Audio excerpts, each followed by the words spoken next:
the difference between your car and your body, right? Your car is more sensitive, right? If the spark plug goes bad or the tire pressure is low, it's starting to pull to the left, or, if something breaks, right? The body, interestingly enough, has so much physiologic reserve. It's able to tolerate a lot of dysfunction, if you will, before it actually shows up as a symptom. And then as humans, we tend to normalize what is, right? To the point where it's like, well, my knee was bothering me, but I've kind of gotten used to limping.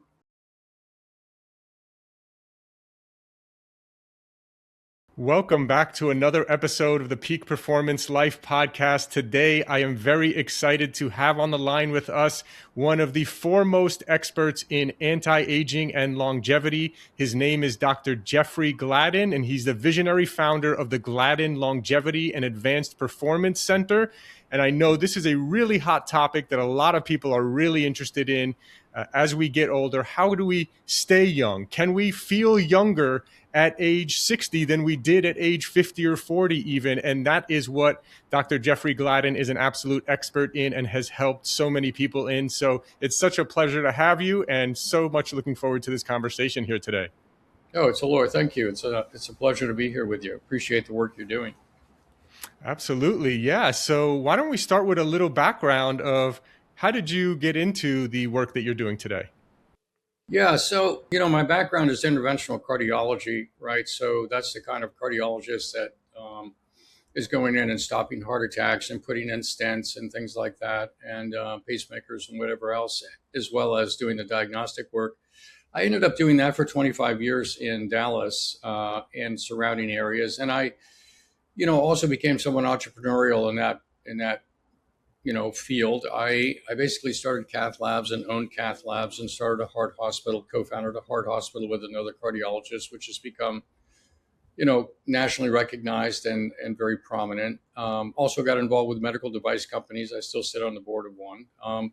So I had a lot of things going on and was really loving the work. I loved the innovation that was occurring in interventional cardiology at the time that I came in 1988. And then through the 90s. This was actually even prior to stents and all the other therapeutics that have come on since.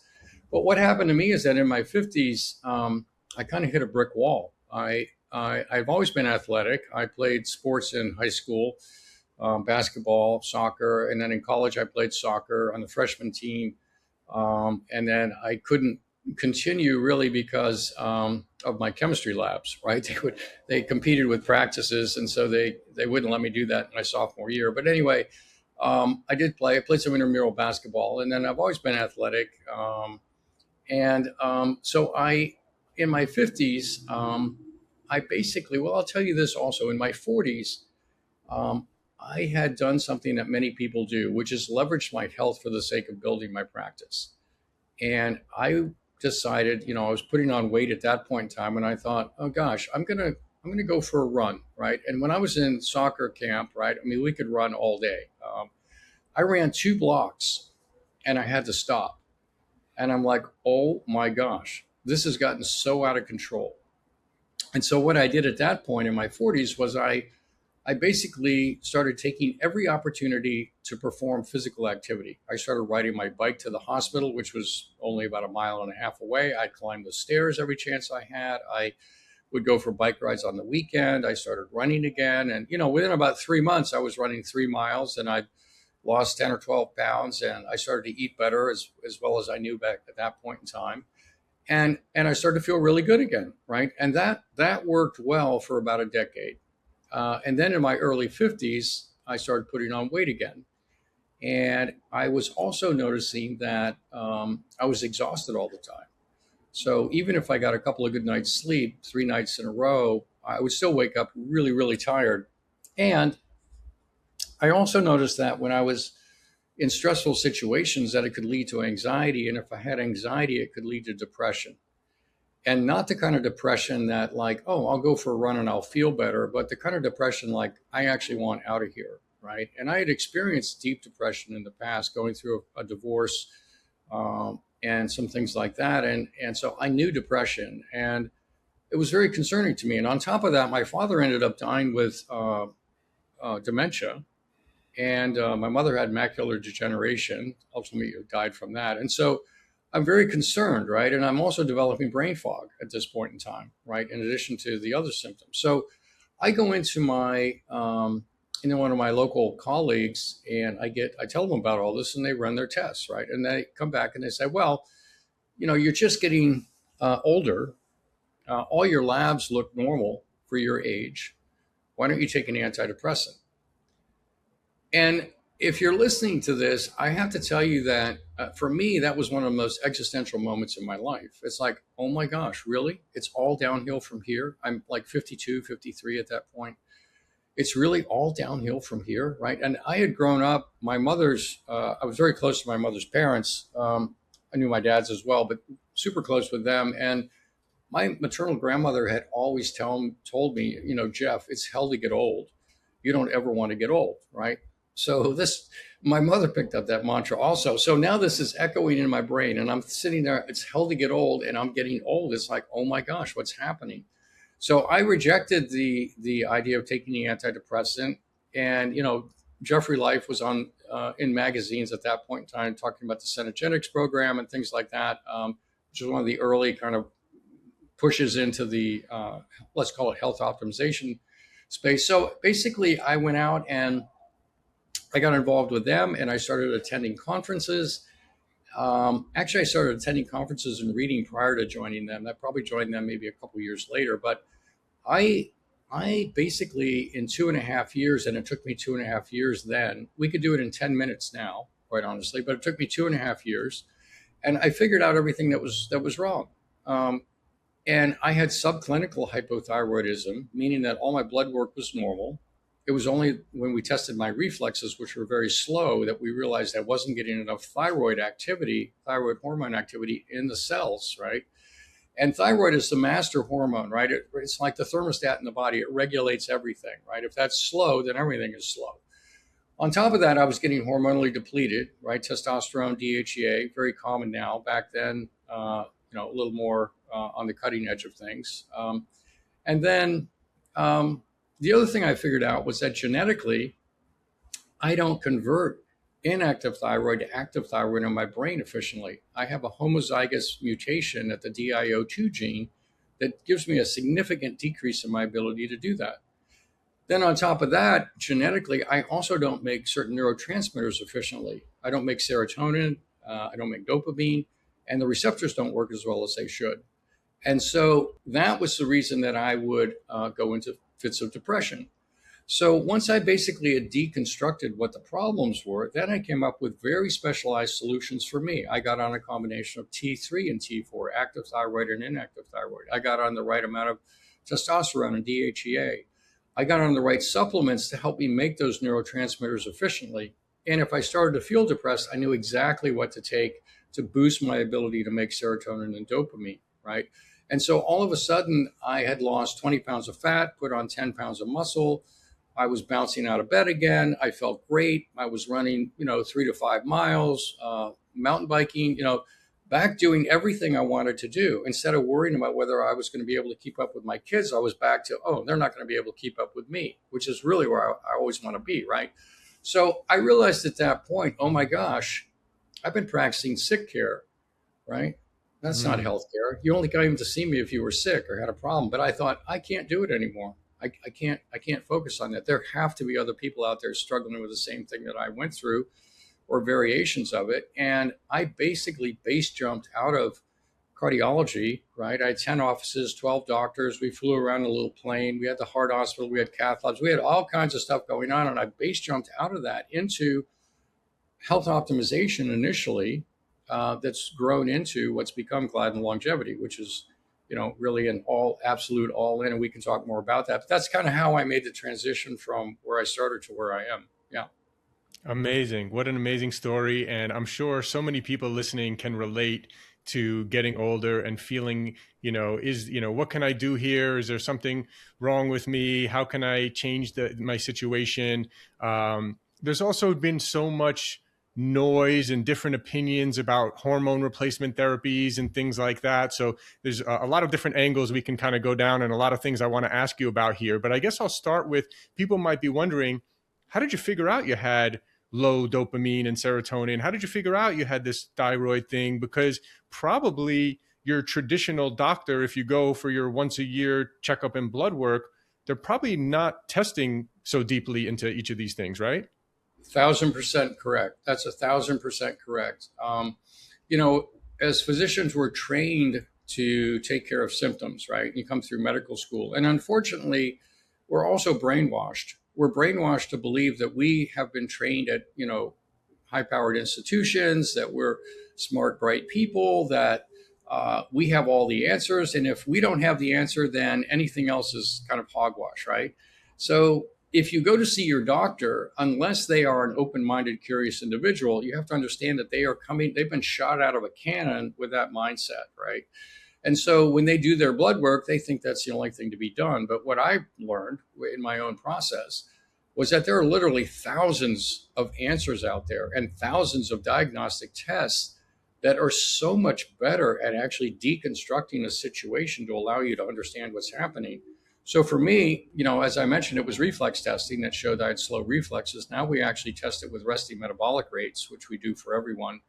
And that's simply done by wearing a mask where we measure how much oxygen you consume and how much CO2 you produce. And from that, we can calculate what's the set point of the thyroid in the cells. Not what's just the blood level, but what's actually going on in the cells. We combine that with the blood work, very extensive blood work, of course. But that's how we get to the thyroid part of the equation. When it comes to the the neurotransmitter piece of it, the way I got to that was doing genetic testing. And so we like a company called Intellex DNA out of Austin. And they have some very good mental health profiles, if you will, panels. And it was in going through those that I realized, I actually do have a risk of dementia, even though I don't have Alzheimer's genes. And it's based on my decreased ability to methylate and make certain neurotransmitters efficiently. So once I could see what the problem was, if you don't know what the problem is, how are you going to fix it, right? And how are you going to live young for a lifetime, which is, the book I wrote, 100 is the New 30, how playing the Symphony of Longevity will enable us to live young for a lifetime. How are you going to live young for a lifetime if you don't know the cards you're holding? So you got to know your genetics. If you don't know the cards you're playing with, how are you ever going to win the game? So once I got a hold of that and then was able to make changes simply based on the genetic inputs as to what would modify gene expression and compensate for decreased expression and get me on the right thyroid, then that made all the difference in the world. And then the hormonal piece is super important because hormones are a two-edged sword. You actually cannot make 100 the new 30 without them, right? You can't. And yet, if they're done inappropriately, they do increase your risk for potential cancer, right? Depends again on your genetics, depends again on whether or not you have, cancer cells in your body already or that kind of thing, right? So super important to be tested with and Grail is not that test. It's a terrible test, quite honestly. The Gallery test is a terrible test. It's almost useless for detecting cancer. So there are other tests out there that are better. And you can talk to us about that or go on the website and look at some of those things. But the point is that if you know that you're cancer free, then it's very important also to not only optimize your hormones, but optimize the way they're metabolized. So the hormone is made in the body or given to the body, estrogen, testosterone, et cetera. And then the body metabolizes those to get rid of them because they're not going to stay forever, right? There's a metabolic pathway and they go through a detox pathway actually. And you can look at the genetics of your detoxification capacities. So genetically, it's like, I'm going to actually make more estrogen from my testosterone or less estrogen from my testosterone. I'm prone to not be able to get the estrogen out through one of these optimal pathways. It's going to go a different way. And it's like, now let's measure it and see what's actually going on. We put the actual measurements with the genetics. It's like, here's how we manipulate the pathways so you can actually get the benefits of hormones and not have the side effects. And this is not done in T clinics. It's just not. They give you testosterone. It's like, you need more T. We're going to give you an anastrozole to block your conversion to estrogen. And now you're good to go. All right. That is like the worst thing you can possibly do because men need estrogen just as much as women do. And if you have an ApoE4 gene for dementia, oh my gosh, you need estrogen in a big way. So it's the lack of understanding of deconstruction that leads to so many problems. So anyway, that's what we've learned. So yeah, That's amazing. Yeah, that's amazing. I love that. So combination of really in-depth blood testing with DNA testing, with looking at doing the oxygen and seeing kind of different things that's regarding right. the thyroid. Yeah, that's really the way to do it, is to kind of look at everything holistically like that. That's right. And there's very few people that are doing that and doing it right. You're absolutely right about the T clinics. I've seen it firsthand. I mean, you literally don't even have to meet with them or talk to them, or you can just get a blood test, and if you're even just a little bit low, or they'll just send you testosterone, and then there's nothing else. Even it's like, oh, should I do anything else with this? Should I? Yeah, there's a whole long story there. So, Well, this brings yeah, up a really interesting point. I'll just add yeah, to your comment there, and that is that when it comes to testosterone, there are a lot of people that now have low T, right? A lot of men in their 30s or even 20s or 40s that are being considered for testosterone replacement therapy. Um, what we found is that, and this is true for longevity and health optimization in general, is that when people come in and we test them, the first thing that people want to know is, what should I do? What should I take? What should I add? And yet, in many times, what's the most important thing is what to remove. What do you stop? What do you actually remove? What toxins are in your system? What are things that are actually blocking your ability to have normal hormone production, right? So if you don't, again, deconstruct the situation thoroughly, so you know what to stop, and then what to add, and then what to start, that's really the way it should go. And that's how we go about it. Yeah. yeah. That's amazing. That's amazing. Um, I definitely want to get into, may as well jump into it now. Hormone replacement therapy, such a big topic, so much noise about it, so much fear around it, a lot of fear around it. And maybe rightly so, based on what we just talked about with clinics just writing prescriptions if you're Yeah. not doing it the right way. But I agree with you that, like your book title, 100 is the new 30. You're not going to be able to feel like 30 at 100 or even 90 or 80 if you're not if your testosterone is for men less than 100 or whatever it can be, right? You're just not going to feel the same. You're not going to have that zest for life. I mean, I've seen people who were low testosterone and then went on testosterone, and they're like, this changed my life, my mood, my motivation.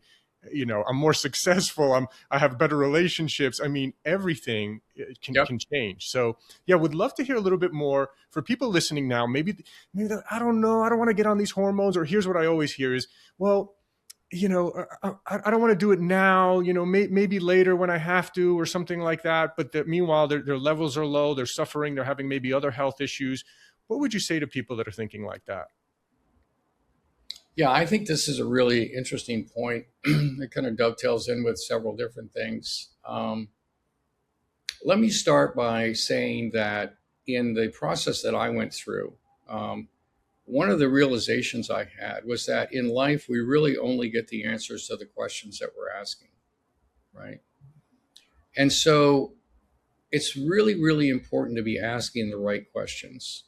Um, and so when I started to feel great again in my 50s, 2.5 years later, mid 50s at that point, whatever it was, um, the first question I asked was, geez, I wonder how good I can be. Mm, I wonder how good I can be.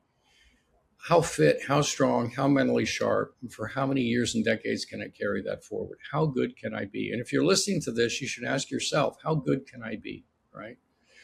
The next question was, how do we crack something called the Hayflick limit? How do we live beyond 120, right? Which is genetically programmed. Our telomeres shorten, the cells die. It's hard for us to live past 120. How do we live well beyond 120? Not just make it to 120, not just look like the pictures you see of people at 110, but actually live well, right? Which means young. So how do we live well beyond 120? Then how do we live? How do we make 100 the new 30, right? And if you ask these questions for yourself, how am I going to make 130, right? Then how do I live young for a lifetime, right? Which is all the curiosity, all the mental flexibility, all the adaptations, all the ability to learn and grow and experiment and try, right? How do I live young for a lifetime? And then the last question, which I think is actually critical, is how do I develop a 300/3,000-year-old mind, right? Where I develop all the insight, all the equanimity, heal all the traumas that I've gone through. How do I develop that so I can live my life unencumbered by all those things and bring all my gifts forward for this, the well-being of the planet, my relationships, family, community, right? So those are the 5 questions that we wake up to every day. So that is a backdrop. When people are facing something, and everybody's faced something, right? It can be a reflex, and even if you go to see a doctor, they'll reinforce this reflex of, well, you don't really need that knee replaced right now. You don't really need this done right now. You don't really need that right now. You don't really need hormones right now.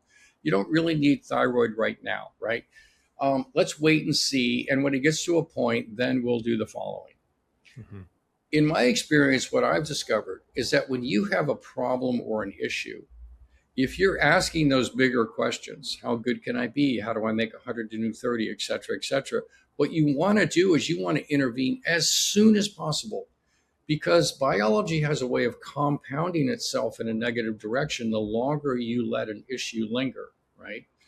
And one of the big misconceptions about aging that we have is that it's linear, that it's chronological, right? Because every year it's another birthday. I don't feel that much different. So it's a linear process, but in actual fact, it's not. It's exponential.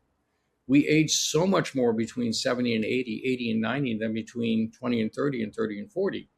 So you are playing an exponential game. And when you acquiesce to the fact that, oh, I don't feel right, but I'm going to ride it out, you're simply compounding the exponential aspects of aging by doing that, right? Whether you're losing fitness in your legs or cardiovascular fitness, or your tissues are depleted because you don't have enough hormone, or your brain is going downhill, you're actually contributing to the exponential decline that you face anyway. So my point is, to answer your question, if you're feeling something like that, you want to intervene as early as possible, not at the last possible second, because when it goes the other way too. Not only is aging exponential, but it's also bi-directional. You can get younger and you can get older, right? For example, if you get COVID, you get older. You get over COVID, you get younger. If a woman carries a child, to term, she's getting older during the pregnancy. She delivers the baby, she gets younger again.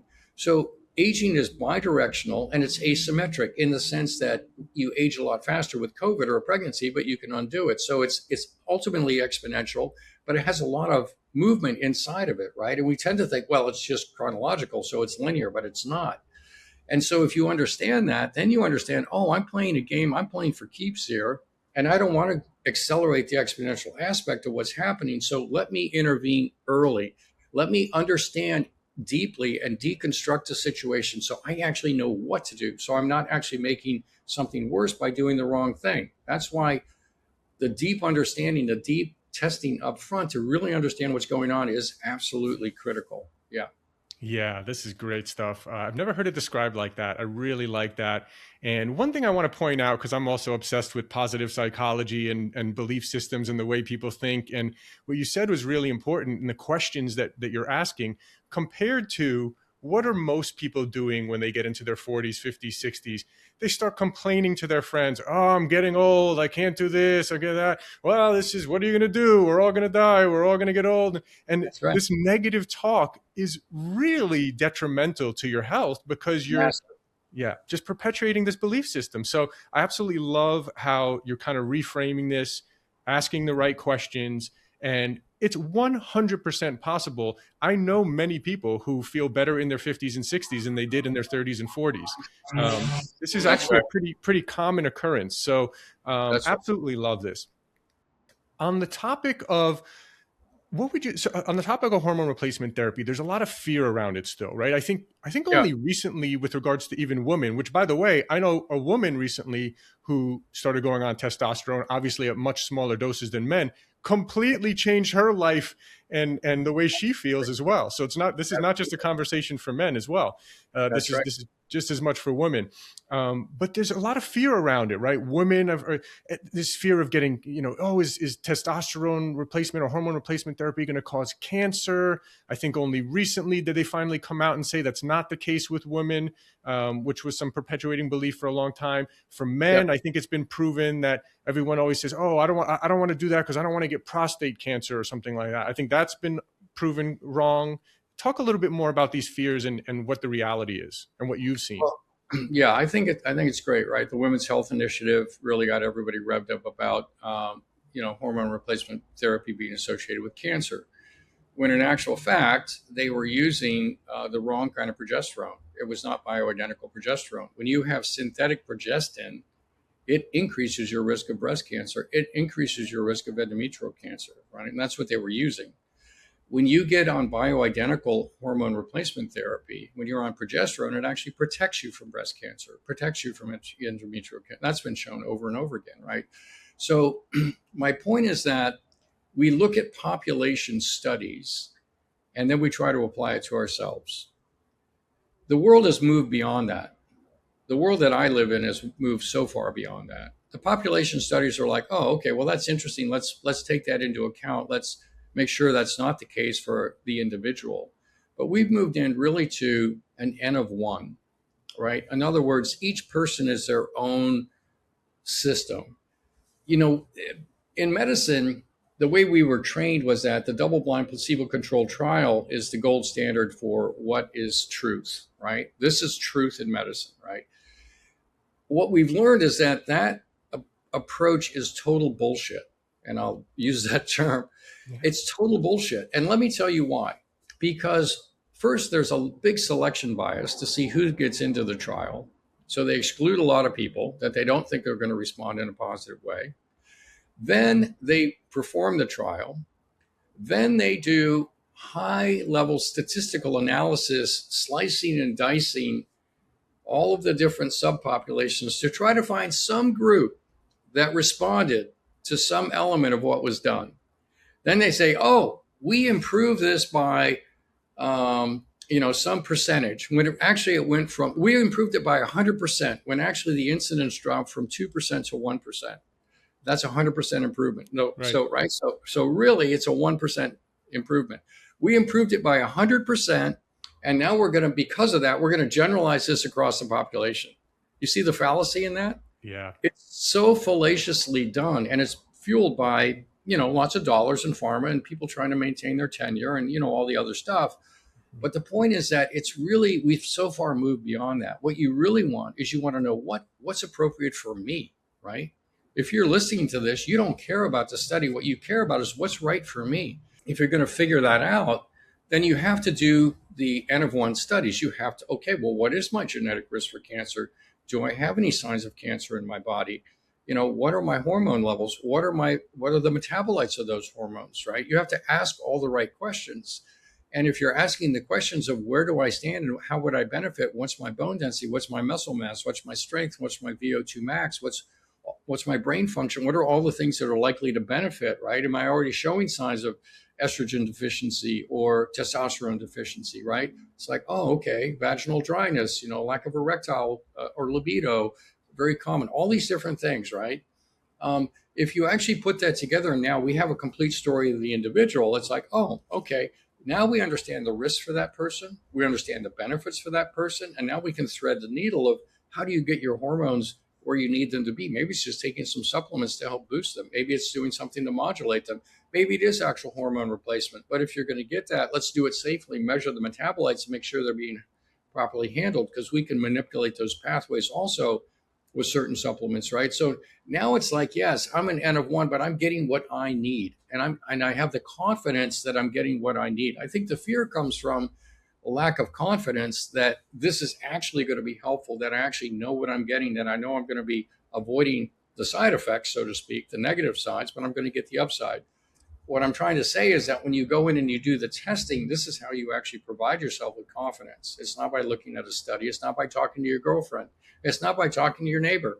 They're a different person. It's not even by talking to your sister or your brother. They have different genetics too. It's really all about you, which is, kind of reassuring, because that's the one thing you can control is you. You just have to take control of it. Yes, absolutely. And that's one thing I've learned doing over 200 episodes of this podcast. And in the beginning, I was like, well, everyone should do what I did because I was in pain and inflammation and I went paleo and it worked for me. And everyone, why is everyone not doing this? This is the answer. And then, you have other people on the guests who did something else and someone else did something different. And this person's even having success as a vegan. And this person went miserably horrible when he went vegan. And That's you right. hear it's so individualized. And that's one thing that I've really learned here. And one thing I'm trying to be aware of is like, hey, I can't be dogmatic and saying, hey, this is what worked for me, so everyone else should do this. That's right. Everyone has to find their own thing. So I think that's a great point. Yeah, I appreciate hearing that. That really is wisdom. You have so many people on the internet saying what to do, right? Mm-hmm. And really the thing to do is to understand who you are. That is the universal truth here is I need to understand who I am, right? And that means, risk, benefit, all the stuff. Once you make that your dogma, then everything else you can select and choose appropriately. Without that, you're just basically being tossed about by everybody needs this and everybody needs that, right? And that's, now you're chasing an admirable goal, which is I want to be youthful and live young, but you're going about it in the wrong way. Yeah. So, Yeah.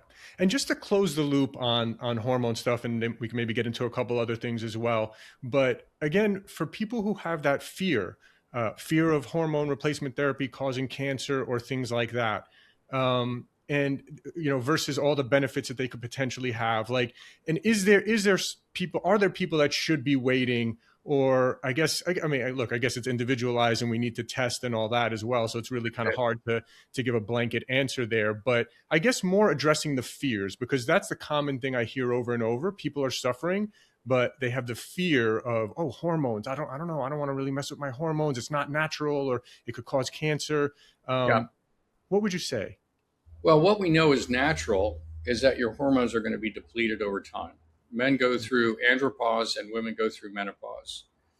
And we know that a loss of hormone signaling in the body correlates to a loss of function.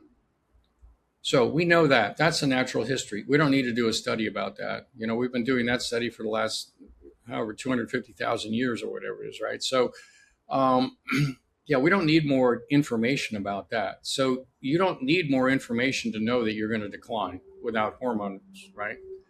Now, the question is, maybe philosophically, it's like, you know what? This is my life. This is how I was built. This is how I want to go. And this is what I'm going to do. Well, that's fine. That's your choice. There's no harm in that if that's your choice, right? Perfect thing. On the other hand, if you're listening to this and you want to be youthful and you want to be able to, I was born in 1954. I'll have a birthday in February, the last day of February, and I can do anything I want. I can go run 3-4 miles. I can body surf, mountain bike. I can, do anything I want to do. Sexual function, whatever it is. I can literally do anything I want to do. And that's the life I want to live. So if you want to live that life, then you're going to have to start asking the question, gosh, what do I need to do to be as good as I can be, right? And I will tell you this, that another incredibly powerful tool that I've found is that I wake up 27 every day. So I wake up 27 every day, and this decade I'm going to be 27 every day, right? And then the next decade, 28, the next one, 29. And when I'm 100, I'll be 30, right? So there's a little bit of logic in that, a little bit of humor in that as well. But I wake up 27 every day. And I can tell you that, you were talking about friends in their 40s and 50s and even late 30s complaining to each other. I never complain. There's a flip side to that coin. If I'm 27 every day and I don't feel 27, what do I need to do to get back to 27? That's the question. In life, you only get the answers to the questions that you're asking. Be very clear about what you're asking, because that's what you'll get. So if I'm going to be 27 and I don't feel it, it's like, no, what do I have to do to get back to 27? Hormonally, right? Exercise wise, brain function wise, any capacity. So in doing that, I think if people embrace the idea that they want to be younger, then start asking the question of, what do I need to do to optimize my hormones? Maybe it's as simple as removing the toxins that are in your system, all the things that are actually blocking your estrogen receptors related to plastics and toxins, and maybe that's the answer. Maybe you don't need to add anything. Maybe you just need to take some stuff out. And then, maybe start using a sauna to detox, get on the right things so your detox pathways work better. You don't know what your detox pathways are. You don't even know how they work. But if you know, you can actually manipulate. Maybe that's all you need for right now, right? Or maybe you need more. Maybe you need some supplements to help boost production or to boost receptor function or something. Great, we'll do that. Or pathway manipulation. Or maybe you actually need hormone replacement. But the other thing to know is that if you have a family history of cancer, or if you've had things that make you think about cancer, you should get a cancer test, right? You can get things like Signatera has a really good test. There's a new one coming out from a company called TZAR that's not available yet. That is going to be, I think, incredible. We've been using some testing out of Europe to look for circulating tumor cells. There's a lab in Dallas that does that as well. So you can actually, way before an imaging study would ever show you have cancer, you can find evidence of malignancy developing, and you can nip it in the bud. And if you do find that you have malignant cells circulating, it's like, well, let me do the DNA sequencing on those cells. Are those flames being fanned by hormones, or are they not? If they are, then I would avoid hormone replacement therapy, right? I totally would. If, on the other hand, you don't have any signs of cancer, even with you doing advanced testing, it's like, well, then I'm going to actually protect myself from cancer, probably by optimizing my hormone, my fitness, my function, my brain function, and everything else, right?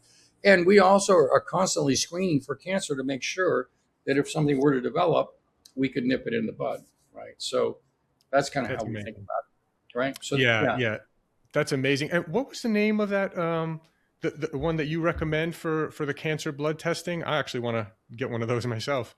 yeah, Signatera. You can go to Signatera and check it out. I don't know if you can get it as a layperson. You have to go through a practitioner.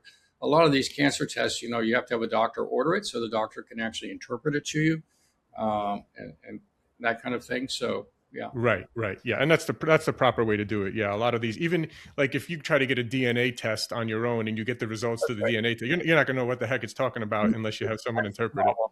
You don't really know what to do, and although AI is very good and we use AI a lot, you still need somebody with some clinical experience to say, look, this is a safe way to go about this kind of thing. So yeah, Yeah.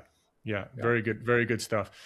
So in addition, and by the way, another great point you made was, again, yeah, should everyone, with regards to hormone replacement therapy, sometimes it's what you eliminate, right? So if you're eating like crap and drinking alcohol every day and haven't been in a sauna in months, and, some just simple things like that could change your hormonal structure just by doing that, right?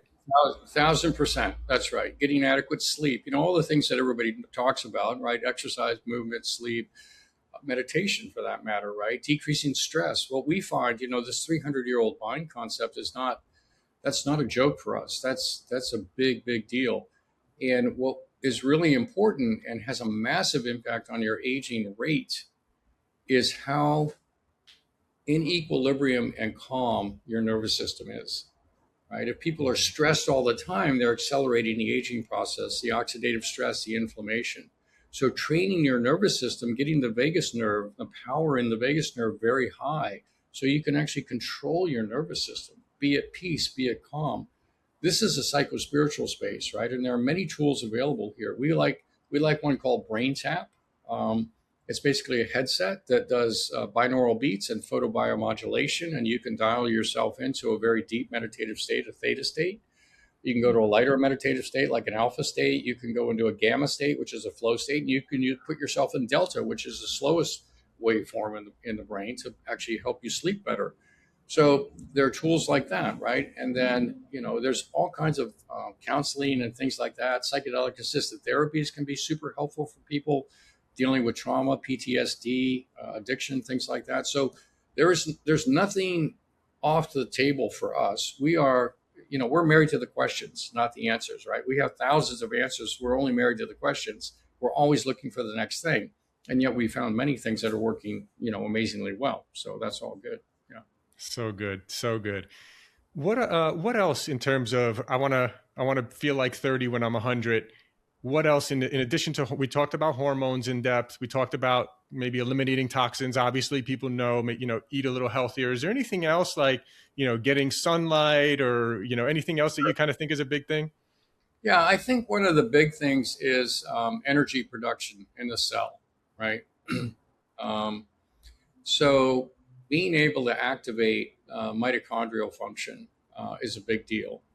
And everybody's talked about NAD a lot, and people are getting NAD infusions and they're putting on NAD patches and they're doing lots of different things. What we've figured out is that your body is actually able to upregulate mitochondrial function dramatically. Again, if you test for it, if you understand what's going on, if you remove the toxins that are blocking energy production and all the other things, right? So once you've actually seen what the issues are, now you can address them. But if you use things like a bit of methylene blue in a red light sauna, um, and then maybe take some NAD precursors like Vitality or New Cheeto Time and jump in an ozone sauna, to oxidize NADH back to NAD, and then you're using some molecular hydrogen to balance out the oxidative stress. Oh my gosh. I mean, you can literally feel like you're 16 for the next 3 or 4 days. It's like, you wake up the next day, it's like, geez, where is Mount Everest? Is it over there or over there, right? Because I think I'm going to go climb it. So it's remarkable. And what we found is that when you boost ATP production and energy production, not only do you feel great, but if you're trying to heal from something, you actually need a lot of energy production. Like if we're trying to heal someone's brain, we're trying to heal their heart or heal their shoulder or whatever, and we do a lot of regenerative procedures. Um, what we found is it's really important to take the trash out, things like plasmapheresis, things like that, EBOO to remove toxins, and then basically getting people primed, having them hormonally optimized, thyroid optimized, things like that, then moving them into the regenerative process, coupled with peptides that are super supportive, then basically going forward from there with additional peptide support. But really, one of the things that underlies all of that is boosting energy production for the individual. So they actually have the energy to heal. And so that's super important. But again, we know their thyroid's optimized. We know their hormones are out. We know that all the other pieces are in place because there is no one thing. Biology is complex. You're like a Formula One car, right? And a Formula One car pulls into the pits and the lap times are down by 2 seconds. Well, you don't just add air in the tires, right? It's like, no, what's actually going on? We need to deconstruct all the systems, understand them, so we can actually optimize all the little tweaks, the camshaft profile, whatever it is, right? And make it, and then you get the 2 seconds back. And the body is the same way. It's not like, oh, I read something, I heard something. That guy said something about methylene blue. I'm going to take that, and that's going to cure everything. It's like it's a piece of the puzzle, right? And so you got to take that mindset. Yeah. Yeah, yeah. One of the things I found, and that's why the peak performance mission is to inspire people to prioritize and transform their health. That's our mission. That's something and I find that that's probably the hardest part here, because people may be listening now and they're like, oh, it sounds like a lot of work and this and that. And I'm just trying to, like, do you understand, if you don't have your health, you don't have anything. You must prioritize your health. And for some reason, it doesn't really hit home for many people until something bad happens, unfortunately. Yeah, I mean, I was thinking about this just the other day, that the interesting thing, the difference between your car and your body, right? Your car is more sensitive, right? If the spark plug goes bad or the tire pressure is low, it's starting to pull to the left, or if something breaks, right? The body, interestingly enough, has so much physiologic reserve. It's able to tolerate a lot of dysfunction, if you will, before it actually shows up as a symptom. And then as humans, we tend to normalize what is, right? To the point where it's like, well, my knee was bothering me, but I've kind of gotten used to limping, right? Or, yeah, it's not what it used to be, but I've kind of adapted to it, right? So we have this psychological adaptation as well as this physiologic reserve that enables us to actually tolerate a lot of dysfunction. And the next thing you know, things are really broken. This is why it's so important to identify with a youthful age. Pick an age, 16, 18, 25, 27, 32, 54, wherever you felt your best, identify with that age and say, no, what do I need to do to stay at that peak level? Because that's how you get back there. You don't want to acquiesce to the aging process by saying, yeah, but I'm good for my age, but I'm still good. I can still function. I can still play golf pretty well. I can't run now, but I can still, go for a good walk. you don't want to start saying those things because that's a massive act. You're actually accelerating the exponential decline with that. Yeah. Yeah, yeah. I absolutely love how you're bridging these kind of the questions and the mindset and the attitude with the testing and figuring out exactly holistically what a person needs and then kind of giving all these things. And you have so many tools in your tool belt that you kind of mentioned here as well. Yeah. So, I mean, this has been absolutely amazing. Dr. Gladden, where can people follow you, find you, learn more from you? Do you do Yeah. virtual as well, or do people have to come into your clinic in person, or do you work with people all over the country? We work with people all over the country. We work internationally as well. You know, medical legally to be a client of ours, we don't really have patients, we have clients, right? So Mhm. we do need to see them in Texas, right? We're in Dallas, just outside of Dallas, between Dallas and DFW in Las Colinas. And that enables us to establish a physician patient relationship. And then from there, you know, since COVID, things have tightened back up. We're licensed in a lot of different states, but if you're in a state we're not licensed in, it kind of handicaps us.